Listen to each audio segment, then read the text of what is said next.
سؤال دايما بيدور في دماغنا، ليه ربنا بيأخر إجابة دعائنا؟ السؤال ده بتفضل تسأله لنفسك كتير، وبتفضل تقول لنفسك أنا بدعي بقالي سنين ولسه ما اتحققتش الحاجة اللي نفسي فيها.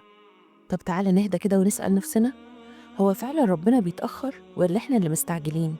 الحقيقة ربنا عمره ما بينسى دعوة دعيتها، ولا بينسى دمعة نزلت من عينك وإنت بتقول يا رب.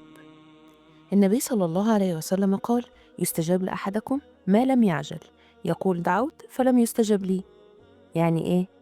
يعني ربنا بيستنى منك تكمل وتستمر في الدعاء، ما تستعجلش وما تزهقش، لأن مش دايما الرد بيكون زي ما احنا متخيلين، وأحيانا ربنا بيأخر الإجابة علشان يحوش عنك حاجة انت مش شايفها.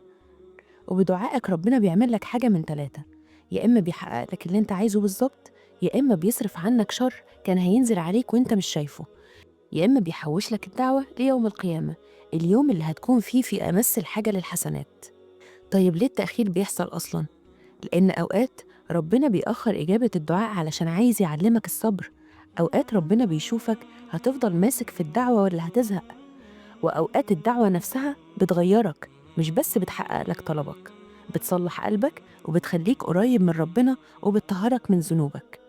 تفتكر لو ربنا حقق لك كل دعوة من أول مرة هتفضل تدعيه؟ ولا هتاخد اللي عايزه وتمشي وتبعد عن باب ربنا؟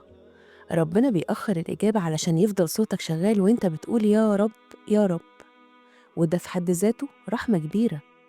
إنت مش لوحدك، كلنا عندنا حاجات نفسنا فيها ولسه ما جاتش، ناس نفسها في شغل، وناس نفسها في شفاء من مرض، وناس نفسها في زواج، واللي نفسه في أطفال، واللي نفسه في سكينة قلب. لكن الحقيقة الخير كله في إيد ربنا، وهو أعلم بالوقت الصح لكل حاجة. قال تعالى: وعسى أن تكرهوا شيئا وهو خير لكم، وعسى أن تحبوا شيئا وهو شر لكم، والله يعلم وأنتم لا تعلمون. يعني ممكن يكون اللي انت شايفه تأخير هو في الحقيقة ترتيب من ربنا لحياتك، وإنقاذ ليك من حاجة شر ما كنتش هتعرف تتصرف فيها لوحدك. فلو دعوتك لسه ما اتحققتش قول ربنا بيختار لي الخير بس أنا مش شايفه دلوقتي. وده دايما نقول: ربنا أفرغ علينا صبرا وتوفنا مسلمين.